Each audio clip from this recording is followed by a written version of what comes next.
You're listening to Civic Media. You can tune into any of our live shows on any radio station across the state with the Civic Media app. Find us in your phone's app store and listen anytime, anywhere.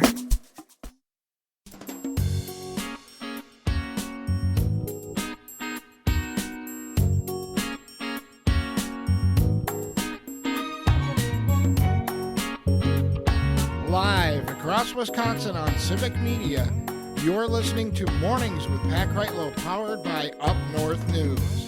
Now, from our Lake Wissota studio, here is the founding editor of Up North News, Pat Kreitlow. One happy camper this morning at 8:06 on this Tuesday morning, July 29th, might have something to do with the Brewers beating up on the Cubs.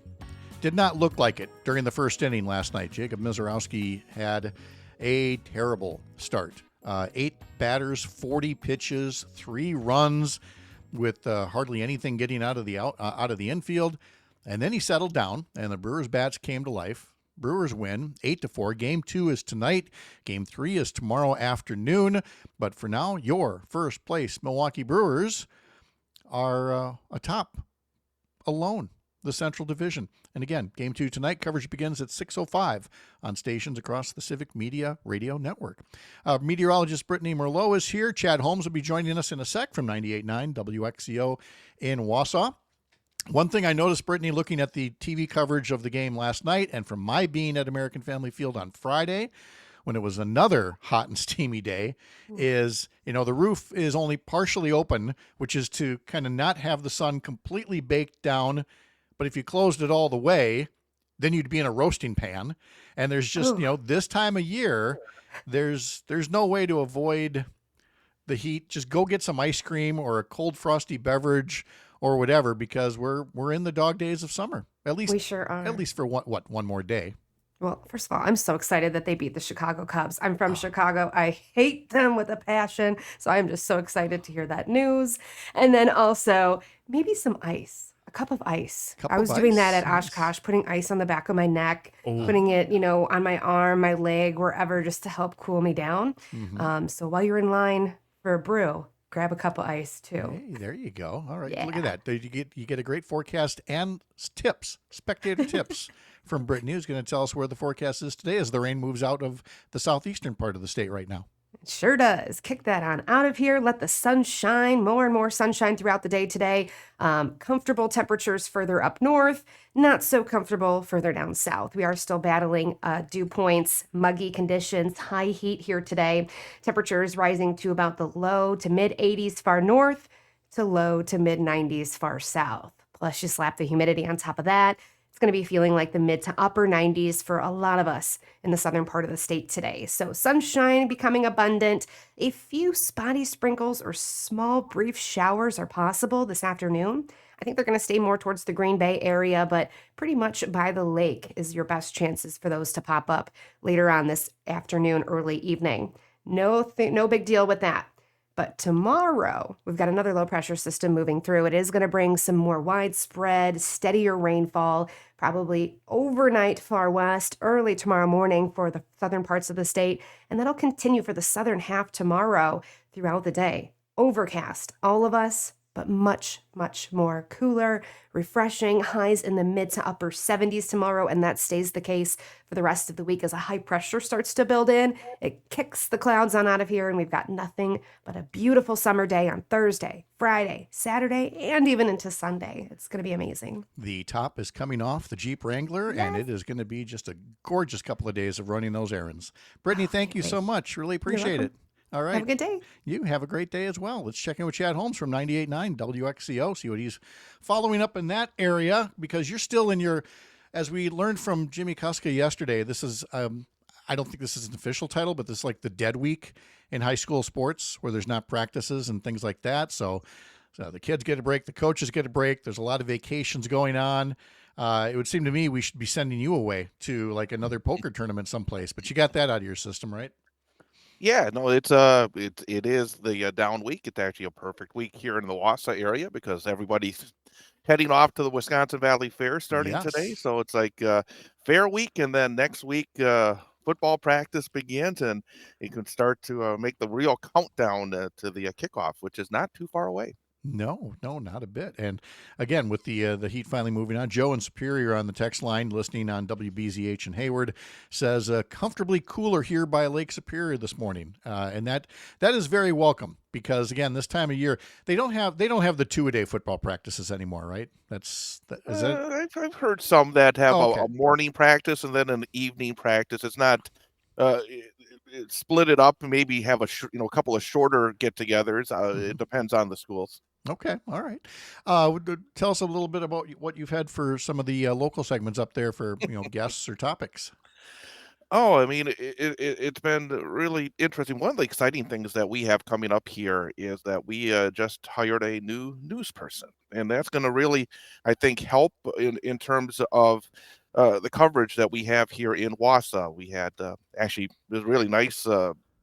About a week and a half ago, our network news director, Shali Pittman, came up and we did some interviews, and we found a wonderful young woman who has done some work down in Illinois at the state capitol there, and really knows her way around with government officials. And obviously, as you well know, that here in Wausau, you'll never run out of interesting stories when it comes to following area government. So she'll be starting up in August, a little bit later in August. So that is something we've been talking about, that we're really going to try to we're using a poker term, double down in terms of our local coverage here in the Wausau area. So very, very excited about that. Well, essentially, it's a matter of how should we say this? Keeping them honest. With the reduction in local news coverage around the country. One of the offshoots of that, and I'm not casting aspersions in Wausau specifically, but with fewer local reporters covering these city council meetings, school board meetings, county board meetings, things like that, there's been a little bit more, I guess, shall we say, mischief, across the country as people realize there aren't as many watchdogs out there as there used to be. And it's why even as you see a reduction in newspapers around the area, you see, thankfully, sites like, Civic Media springing up North News, the Wausau Pilot and Review as an independent, non-corporate owned source of covering these places. Because again, as much as we'd love for politics, local politics to just be our friends and neighbors and everything's on the up and up, you and I have seen enough from local government over the years to know that there still better be some watchdogs in the room when these things are going on. Yes, absolutely. And frankly, the lines are getting harder to see. Yes. I'm going to give an example. I may regret it in a moment where we're going, but yesterday word came down that the morning host of the conservative talker here in Wausau, WSAU, is leaving. Meg Ellefson, who's been the voice of conservative politics in this area for a number of years, apparently leaving for some non-political entity. I have no idea what that means. Okay. But it's not going to change what is happening over there, because literally before the ink was dry on that news release, Chris Conley, a gentleman I've talked about a little bit here on this radio station over the times, he has decided that it reminds me a couple of weeks ago, I don't know if you heard this, that the Colorado Rockies, who are in route to becoming the worst Major League Baseball team in the history of baseball, had an opening for team president. And after a deep dive into all the people that could come in and perhaps turn around what the Rockies are, they said, well, hey, the son of the owner's here, so we're going to make him the new leader. And I thought of that when I saw this morning that Chris decided that he's going to move into the Meg Ellefson seat and continue to bring the truth to central Wisconsin that I'm so against, according to them. Well, yeah, right. I'm off to a wonderful start this morning, I must say. Look, I don't have all the particulars in front of me, but I know that Meg Ellefson, from what I've seen online, has been unhappy with some of the directions that Republicans are taking, either at the state and or the county levels in other parts of Wisconsin. We've talked about the controversy in Northeast Wisconsin about, people who have, perhaps checkered legal pasts, who are in, positions, who have said things that would normally not give you a leadership position in a local political party. And yet when anybody, conservative or Republican, dares to criticize, they are suddenly, the avalanche of trolls just rains down upon them. And don't get me wrong, I'm not shedding a tear necessarily when conservatives who have been flamethrowers themselves, have the weapon returned on them. But that doesn't necessarily make it right, especially when the thing that they're reacting to is a genuine grievance. But the MAGA folks, they don't want to hear anything of it. They're willing to, what do they always refer to it as? The leopards eating their faces party. I didn't realize a leopard would eat my face. That's what leopards do. Well, I'm going to push back on any idea that Meg is some sort of victim in this. I had a candidate for the state assembly, a Republican in the primary, who came on with me in the morning because Meg would not allow him to go on with her because she had her favorite candidate. I think that's wrong. Our motto here is our doors are open to anybody who is a candidate or somebody that is a newsmaker or somebody that's in government. The idea of picking and choosing who you're going to let the voice go out there, and then the man who's taken over this seat, Chris Conley, after getting criticism about this, he's a program director over there as well, basically said, well, Meg's number one, so we got a popular show, so whoever we want on the air, that's good enough for me. So I we live in this world right now that there's so many moving parts to it. I just think that each and every day we should try to hear the most voices and the most truthful voices, and try to get the best information in terms of having the true battle of ideas, which I think is one of the foundations of democracy. Yeah, and that is exactly the role that somebody like you should be playing in the Wausau area. No different than what Todd Alba is doing, on his program from 2 to 4, where he had Lieutenant Governor Sarah Rodriguez on yesterday. He talked to Josh Schoeman, a Republican candidate for governor, when he was here in Chippewa Falls at the Northern Wisconsin State Fair. And he's been very explicit in saying, look, I'll talk to anybody. I'll talk to any candidate here. You'll get a fair round of questioning and be able to make your case. I have definitely said that in terms of, primaries, especially among Democrats, to say, look, we're not going to, especially with the governor's race, we're not going to pick and choose here. We want every candidate to come on and make their case. Now, my being a former Democratic legislator, I'm not really expecting any Republican candidates to bang down my door and get on the show, but I'd be willing to talk to them and see if we can't, work out an appearance.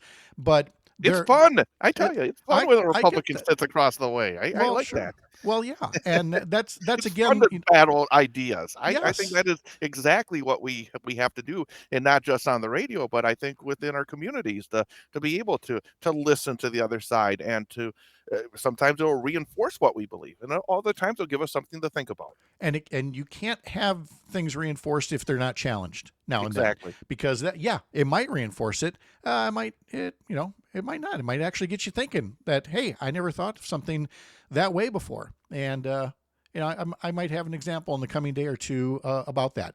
I'm going to talk in the next segment for folks. A lot of folks are going to have a local breakaway for local news. Those who come back and chat with me, I'm going to talk about how AI has figured out a lot of things. AI has not yet figured out cribbage. Do you play? I do not. Okay, so you're poker. We're going to talk sometime down the road about AI and poker. We'll talk about AI and cribbage coming up next. Chad Holmes from 98.9 WXCO in Wausau. Thank you, buddy. Appreciate it. You bet.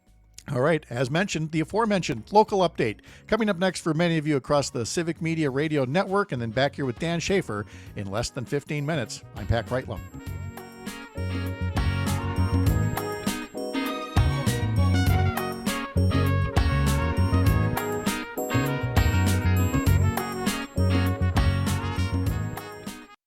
You're listening to Civic Media. Stay up to date on the latest news and information for your local community and Wisconsin by signing up for our free email newsletter. Visit civicmedia.us/email to get started.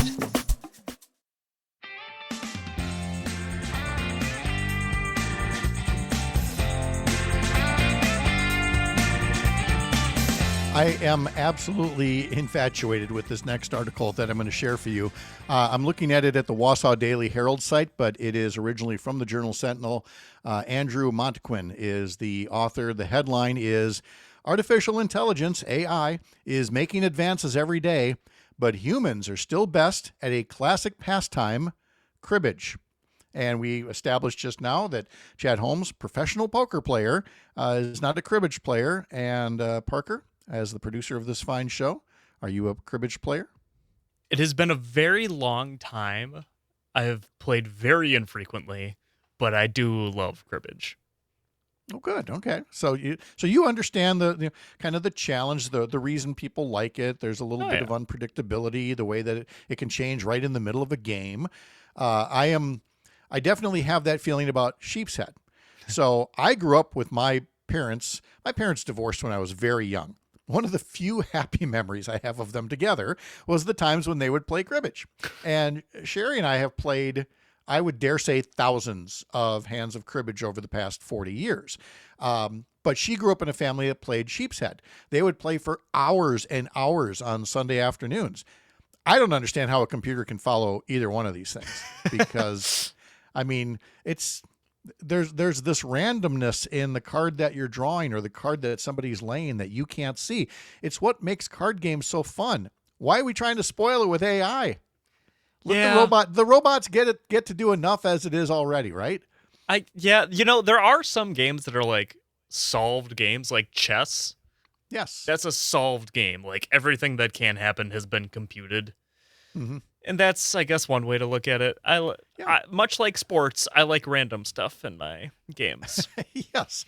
So the story here, again, from Andrew Montquin in the Journal Sentinel, is talking about how, yes, artificial intelligence, computers have been able to get an edge when it comes to things like chess. But when it comes to cribbage specifically, the computer is not much better than a coin flip because, as it says in the article here, there are somewhere between a quintillion and a few dozen septillion possible games of cribbage, considering every combination of cards and the actions you take. The numbers are so big, they almost become meaningless, he writes, except to tell us with near certainty that no two games are alike. Okay, that may be fine. I grant you all that. And yet, sometimes it just seems weird that Sherry will get a 12 on this hand, a 12 on the next hand, 16 on the next hand, and I'll get 15-2 and a pair is 4. 15-2 and a pair is 4. 15-2, 15-4 and a pair is 6. And I never get a double-digit hand. And anybody who plays cribbage with any regularity knows exactly what I'm talking about. And in part, it is because of the calculated risk that's involved. You may think you're about to play one card, but then the other person, plays something maybe you weren't expected, and you've got to change your mind.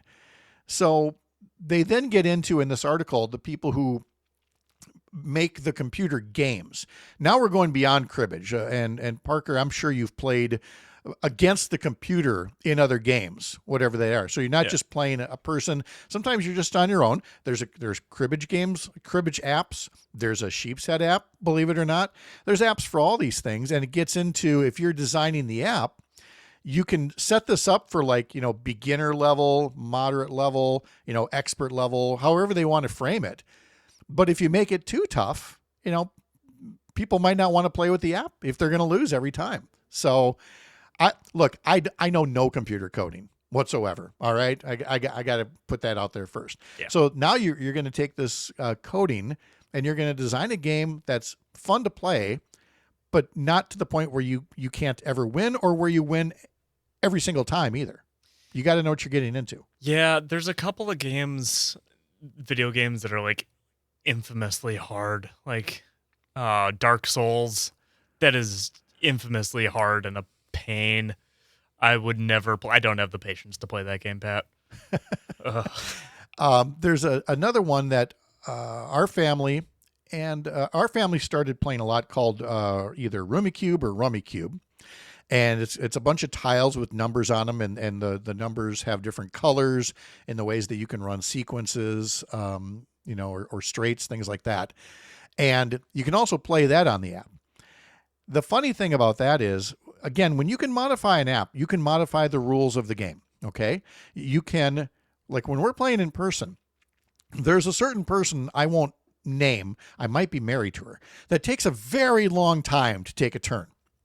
Whereas when I'm playing on the app, you can set it for 30 seconds or 60 seconds or 90 seconds, and you got to play within that period of time.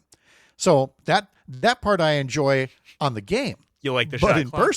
in person, it gets to be a little, frustrating from time to time. I'm really glad she's working right now and can't play a radio in the operating room. But I say that to tell you this.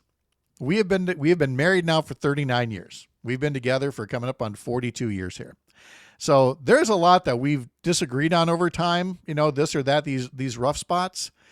I don't know if anybody else has this story, but we do tell the story. Our first actual fight as a married couple, first where we really got angry with each other, was about the house rules of playing Monopoly. To the point where, we really got mad at each other about, you're not following the rule. Well, that's the rule. Well, no, that's the rule. And we've not really played Monopoly since, or when we have, it's been under protest. And I know other places have had that with Monopoly. Like, hey, if you land on the jail spot, or get out of jail, do you get $500? There's nothing in the rules about putting $500 in the middle or whatever the case may be. It's fun to look back and laugh now. But that was a bad day. There are marriages that have died on less. So maybe there are times when you are better off just playing the computer. Let the robot overlords be your source of recreation. Play something else with your spouse instead. Dan Shafer from the Recombobulation Area is coming up next. I'm Pat Kreitlow. You're up north. This is the Civic Media Radio Network.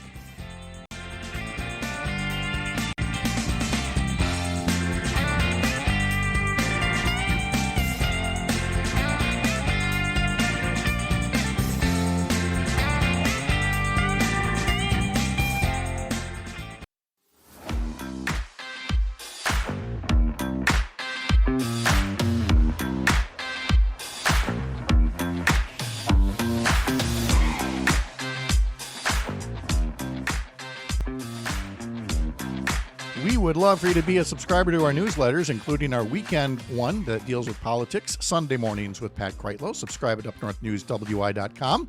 It includes a question of the week, which this week is about cryptocurrency and state regulations. Cryptocurrency, is it the future?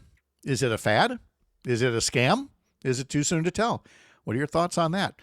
Plus all the other political news. I think we know what the big story was in Wisconsin politics last week, and we know the big story going forward, but we keep tabs on all of it in our Sunday morning newsletter, as well as a little thing called the Recombobulation Area that Dan Shafer puts together. You can sign up for that over at therecombobulationarea.news. Correct, Dan Shafer? I think you got it. That's the one. That's where you can find me. I've got it up on screen there, and I have a space, and there should not be a space there between the and recombobulation, correct? It's all one word? Correct. All one word. Therecombobulationarea.news. There we go. So what do you want to talk about today, Pat? Yeah, you've heard this one already a few times, but I'm gonna do it again. So, Dan, who are you taking down next? Do you have something about Justice Rebecca Bradley in the works by chance that you might be writing about, or no? Maybe I should. Write something. I wrote something about Robin Voss last fall and how it needs to be his last time as Assembly Speaker. That one didn't take, unfortunately. Okay. But, we'll keep at it. My batting average is improving here, so we'll see. The thing is, in both cases, you laid out very specific and credible reasons, why a decision should go one way or the other. And obviously, Governor Evers made the decision that he made. He is now saying that, he really didn't make up his mind until pretty close to the actual decision day. And that really just underscores something we've talked about previously here, and that is how hard it is for any politician, much less one who's won 5 statewide elections and has never lost, to say, let's go out on top. Going out on top is the hardest thing to do in politics. Absolutely. I think it is a really bold and in many ways selfless decision that the governor has made here not to seek a third term. And I think it is, you're right. It's really important. It's tough for people to step away, especially somebody like Evers, who is popular in the state. It's not a Biden comparison here, not only because the Evers is about a decade younger than Joe Biden, but because he is popular and Joe Biden was not. And I think, to be somebody who has won 5 statewide elections, he's undefeated in statewide elections. That's a pretty remarkable thing in a state as closely divided as Wisconsin. But I think, it's time to pass the torch. I think running for a third term is a different ask of voters than it is asking just for re-election. And I think for so many reasons, the time is right now. I think 2026 is shaping up for an advantageous year for Democrats. I think there is a strong bench of candidates. We can talk about a couple who have already announced. And I think, there is real risk involved with running for re-election in your mid-70s and being governor through your late 70s. And I think the Evers is making the right decision, as he so often has as governor. He is making the right decision and doing what's best for the state. He always talks about doing what's right for Wisconsin. And I absolutely believe that is what he's doing here in not seeking re-election. Yeah, and look, there isn't a fair comparison to former President Joe Biden, except in that one way, and that is all Evers has to do is stumble one time, figuratively or literally, and we get to spend the next, 13, 14 months with that as a topic. So it's not fair to the governor, but it does take that off the table where we now just talk about who's next. So let's talk about who's next, because the article that I'm going to put up on our website later this morning, upnorthnewswi.com, I'm putting the finishing touches on it, and I'm up to 19 names Holy cow. listed in this thing right now. Some of them admittedly long shots, and I'm looking for one more to see if I can make it around 20. So I'm going to ask you as well to give me a potentially surprising name of somebody who might be thinking about running for governor. But let's start at the very top from a Democratic standpoint, and that would be the Lieutenant Governor, Sarah Rodriguez, who will be joining the show here Friday morning in our 8 a.m. hour, being first out of the gate. And again, I just said in a previous segment here, we're not going to do an endorsement here. We're going to have every candidate on from all these races, 3rd Congressional District, legislative races, everybody come on and make your case. So this is not an endorsement of Lieutenant Governor Sarah Rodriguez, but that introductory video is definitely one of the best I've ever seen. It was a really strong video. It told her personal story, talked about her background, talked about her family, talked about her career. She has had, before getting into politics, her career was largely in the healthcare field. She was a nurse for a time, and it was funny and it was engaging. I think it was a really, really strong, first out of the gate introductory video that was, I guess, maybe posted a little bit early before Tony Evers made that announcement, which I do find amusing because it does seem like the governor's office pushed this announcement to react to some media coverage that was beginning to ramp up in the week prior to the announcement. Yeah, I mean, it really was, for folks that haven't seen it, it's a classic example of what's called the walk and talk video. And she's just talking, directly to camera about her career and what would make her a good governor in her view. Then there's the half announcement. I always say there's 1.5 Democrats in, because Milwaukee County Executive David Crowley announced that he was going to announce and is holding, and people always go, well, what, are you in or are you out? Because it does trigger something when you fill out a certain piece of paper with the Wisconsin Elections Commission. Now you can start fundraising, but you can't start fundraising without signing that particular piece of paper. So that's kind of the background behind the scenes. But David Crowley wouldn't have put out the statement that he did if he wasn't thinking very seriously, yeah, I'm in here too. Yeah, no surprise whatsoever to me. Crowley is somebody whose career I've covered pretty closely, being here in the city of Milwaukee. I actually endorsed Crowley for county executive at the Recombobulation Area in the spring of 2020. I endorsed him over Chris Larson and then County Board Chair Theo Lipscomb. I think he is an absolute rising star in the party. He actually first told me in an interview at the Recombobulation Area in December 2023 that if Evers were not going to run again, that he would be interested in running for governor. He has experience as a state assembly representative, so he knows Madison. He's also run the largest county in the state as the Milwaukee County executive for the past, 5 years now.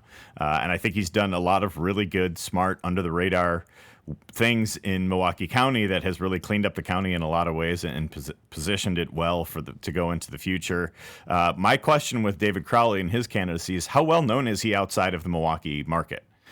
Because I think when I ask people about this list of candidates in and around Milwaukee, and I mentioned Crowley, they're like, oh, he's a great candidate. Young guy, rising star, doing great things at the county. When I mention Crowley's name outside of Milwaukee, it's a little bit more David who?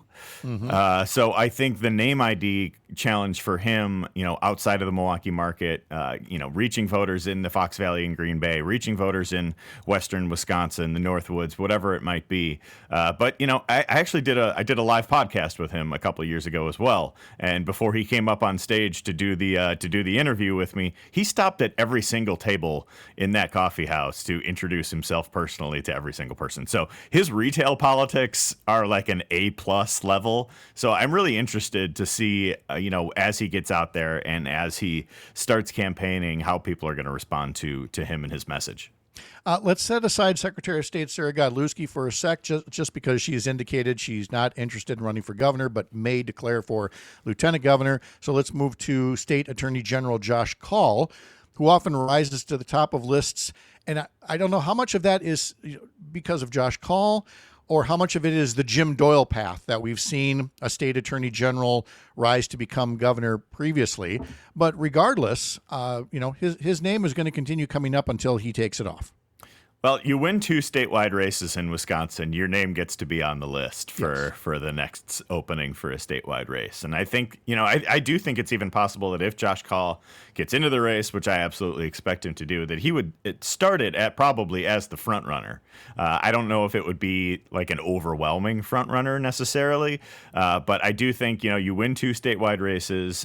He's been doing the job of the attorney general, so people see him, has probably a little bit more name recognition than many of the other candidates on the list here. But again, I don't think he'd be the overwhelming favorite. I think he'd be, but I do think he brings a lot to the table. And I was talking to somebody about this race not too long ago, and, Tony Evers won by kind of being a pretty boring candidate. And I think he even said it in 2022 after he was reelected, saying, hey, boring wins.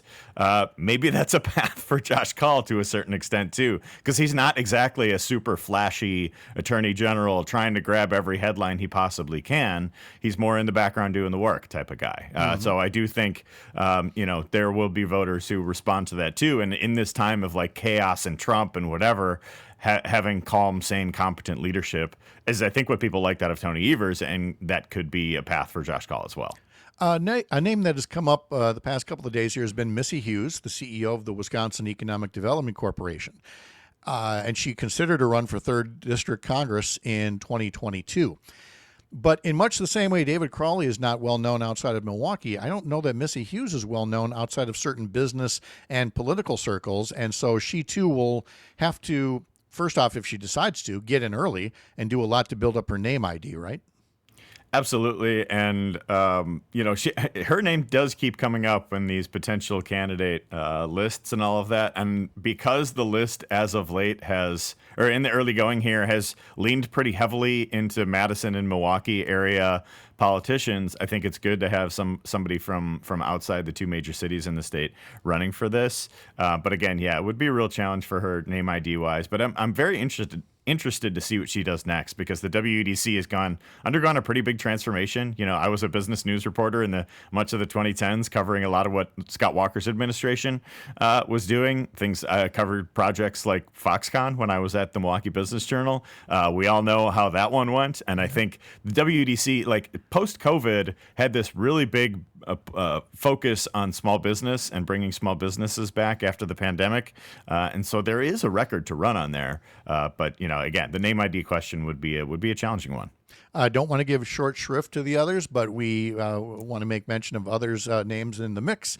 State Senator Kelda Royce of Madison, State Senator Chris Larson of Milwaukee, former Lieutenant Governor Mandela Barnes, former State Democratic Party Chair Ben Wickler, Milwaukee Mayor Cavalier Johnson, even Dane County Executive Melissa Agard or State Senator Brad Paff could all be in the mix as well. The Republican field, we know about Washington County Executive Josh Schoeman, businessman Bill Berrien. There's been all this talk about Congressman Tom Tiffany or State Senate President Mary Felskowski. Other names out there include former Lieutenant Governor Rebecca Kleefisch. And here's my one surprise, what was surprising to me, was that people are trying to recruit former Congressman and Transportation Secretary Sean Duffy to make a run. I got less than a minute before the break here for you to tell me, do you have any names I haven't mentioned that could theoretically be a surprise candidate on that list? I don't have any beyond what you said there. I had one really funny reply in my Twitter mentions when I was talking about candidates. Somebody said David Gruber should run for governor. One call, that's all. For governor. Oh, gosh. Could you see that? And then, of course, Russell Nicolay. What a primary that would be. You know? The personal injury attorney primary. Oh, my goodness. Yes. We're talking to Dan Shafer from the Recombobulation Area. And again, the recombobulationarea.news is how you can sign up for the newsletter. A local update is next for some of you. And if so, I will see you tomorrow morning at 6. For the rest of you, some final news and notes here from Lake Wausau coming up across the Civic Media Radio Network. I'm Pat Kreitlow.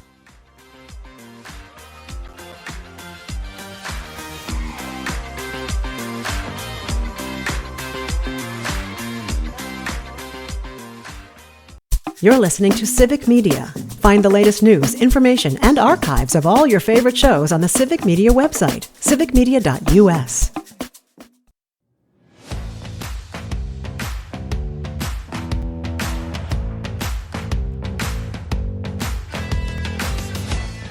Game 2 of the 3-game series between the Brewers and Cubs at American Family Field continues this evening, 6:05. The pregame coverage begins on stations up in Hayward, Park Falls, Racine, Kenosha, Richland Center, and Oshkosh as well. Dan Shafer does not live too far from American Family Field. And boy, if this series went the way the top of the first inning went, with all those Cubs fans in the stands, I would be morose right now. Thank God the top of the first inning was not indicative of how the rest of the game went. A resilient win for the Brewers last night. A resilient performance, too, from the young ace, Jacob Mizorowski, battling back from a really tough first inning to get that win. And, you know, I had forgotten that the Cubs were coming to town until yesterday afternoon when I was picking my kids up from summer camp, and all of a sudden there's a crazy amount of traffic coming back to my house on the west side of Milwaukee, which is not too far from American Family Field. And it's just like, what is going on with all this traffic? Is there a major accident? Nope. It's just the fibs. It's just the fib traffic coming to Milwaukee to come cheer on the bad guys at American Family Field. Yes, all kinds of new friends and neighbors from just across the border making their way up here. And they will be vocal again tonight, that's for sure, with who's on the mound? Quinn Priester is on the mound, correct? Yes. Yeah, Quinn Priester versus Colin Ray. Thank you. Quinn Priester versus Colin Ray. There it is. You know, if I just hit this button a little bit quicker, I would be able to get to that. So getting back to, you know, some of the news that we've been covering here with the governor making his announcement. You could call it Democratic dominoes in that, you know, one incumbent running for another race could open up a race, and then another incumbent could run for that office, and it opens up another. And from the way that we run elections here, there's so many statewide offices that we elect on the same day as opposed to staggering them. We could see a staggering change in state government after November of 2026. Yeah, I think there's a real possibility that we could have all 5 of our state constitutional offices have open primaries on the Democratic side, at least. You know, with Sarah Rodriguez running for governor, that opens up the role of lieutenant governor. So I think we're going to see a couple people running for that. With Sarah Godlewski could be one of those candidates, as a couple places reported yesterday. She might be running for lieutenant governor. That would leave the Secretary of State's office open, so there could be a primary for that. A Republican is currently the state treasurer, so there could be a Democratic primary for who is going to challenge the incumbent Republican state treasurer, John Lieber, is that his name? John Lieber, who, by the way, Yeah. I did a Google search over the break, looking up John Lieber, Wisconsin governor, and there were absolutely zero matches. So on the Republican side of potential candidates for governor, the state treasurer is currently not among those talked about. Well, he's the most successful electoral Republican, not named Ron Johnson in the state right now. So very, very true. And then as different legislators, like assembly reps running for state Senate seats, there may be other people getting in races for congressional seats. I mean, they're going to be. We already know there are going to be many open seats, many open primaries, and many ways for Democratic and independent lean left voters to go, I don't know how to pick from all these people. Well, I think this presents as an opportunity, though, too, because I think we've all had these like post-2024 election conversations about, where should the Democratic Party go from here? What should the next phase look like? What should what do we want to see from this party going forward? And I think this really presents an opportunity for the voters to be the one to determine that path forward. It should be the voters who decide, not consultants or people looking for the Joe Rogan of the left or whatever it might be. It should be the voters who decide the next path forward for the state. And we all know that everything in American politics always starts in Wisconsin. So as we have these conversations about what's next for the party, I think it's another example that we're seeing over and over and over again, that it is time to embrace this generational shift moment that the Democratic Party has resisted for so long, and it's time to embrace change. And we're going to see a whole lot of change for all of these offices in Wisconsin in the next year and a half. And if I could make a personal plea, no novelty candidates. Because, and I say this, semi-seriously, I thought, what if I get really frustrated one day and I'm just going to put myself out there, or somebody else on the radio or somewhere as almost a publicity stunt, essentially. But with a primary like this, where somebody with like 15% could be the nominee, I mean, every spoiler vote is truly a spoiler vote. And this is something to take seriously, this run, and not for novelty purposes. Or did I just destroy the Dan Shafer for governor, Recombobulation Party platform? That would be the party I'd run for. It would start my own party, and the Party for Greater Recombobulation. How would this, there's going to be so much activity in the next year, except governing. There may not be. I've asked legislators about their plans for post-budget. There's things they want to work on, but with a lame duck governor, could we see some bipartisan progress on things, or does everything grind to a halt for the next year and a half? I'd like to be optimistic and think that this would set up for some, put our egos aside. Nobody's running for re-election in the governor's mansion. Maybe let's get a couple things done here. My more realistic side tells me that I think things might grind to a halt a little bit more. I think we saw a lot of, an overlooked story about the budget is how much dysfunction there was from state Senate Republicans who were all over the place in where they were in supporting the budget, negotiated mostly by Republicans with the governor.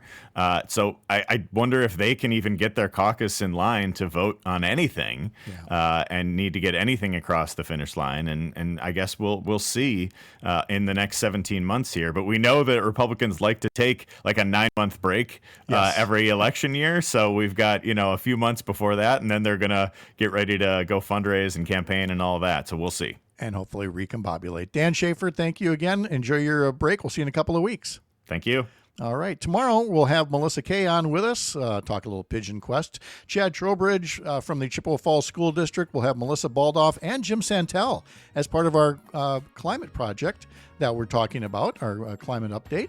Earl Ingram will be along. Coming up next is Sarah Godlewski as a guest for Matt and Air on Air.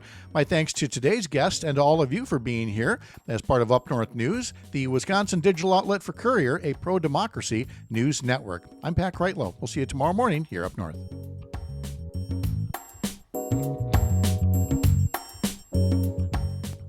The national news cycle never stops, but it can be hard to find news about your local community. Civic Media is dedicated to providing quality local and state news coverage across Wisconsin. With the Civic Media app, you can get notifications about local stories that matter to you and your community. Find the free Civic Media app in your phone's app store and choose notifications from the menu to tell us what kind of news you want to hear about.